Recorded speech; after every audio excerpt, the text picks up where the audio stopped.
So here's a quick video on Emma Meesseman's first two games with the New York Liberty.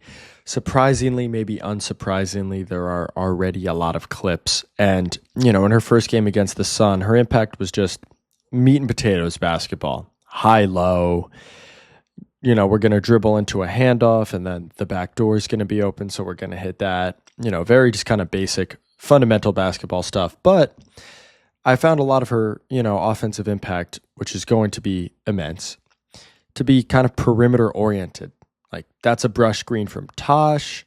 It doesn't really go anywhere, but then she's going to spot up along the arc and fake DHO. Like that's a Brianna Stewart set. So in that sense, it's a very seamless transition for her.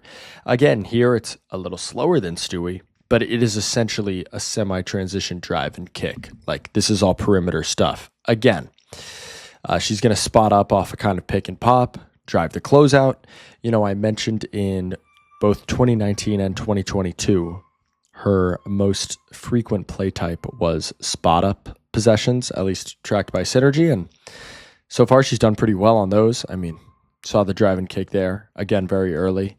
I like the two-man stuff with Natasha Cloud. I think that's a very natural pairing. Most teams will play Natasha Cloud straight up on the pick and roll. Not a great jump shooter. They trust their guards either getting under, even going over. But Emma's a really smart screener. So like right here for Paige, not making a ton of contact, but like making sure she has to go over, which is going to draw her defender. And she's going to be able to get into that kind of mid-range bag all day. Again, pick and pop. They love this with all their bigs. Tosh draws the big defender. That draws a rotation to Emma. There's a little confusion, and she can hit all those cuts. That could be a layup for Izzy Harrison. Short roll. This is a good early rotation right here.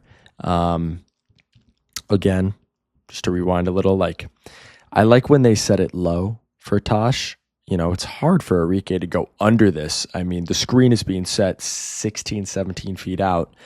So you go over, Tosh draws two, immediate pocket pass, good rotation, but Emma can pass out of the short roll too.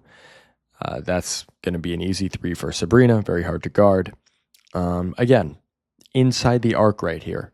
So you kind of have to play it straight up and let Emma get into the short roll. And even when the rotation's on time, she can hit that shot. She has great touch. So just what a boon to the offense. You don't really need me to say much else there. On defense, big, smart, good hands. She's going to be good playing that kind of coverage where it's a drop, but you're a little higher up.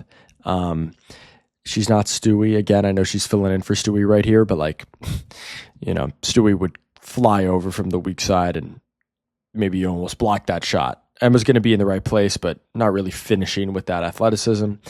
Again, Tosh and her are a good combo on both ends of the floor because, Natasha Cloud's ability to get through screens and navigate through this means that Emma doesn't have to switch it. The Liberty did do some switching, but probably better around the basket because she can do stuff like this. This is the last play, just a classic kind of rotation at the rim, makes the shot harder, gets the rebound, good outlet, and then knows how to play. I mean, fills the floor, easy layup. But Emma's really good, and it's not breaking news, but we've already seen it through two games, and we will continue to. I'm interested to see against better competition with, more dynamic, more athletic wings.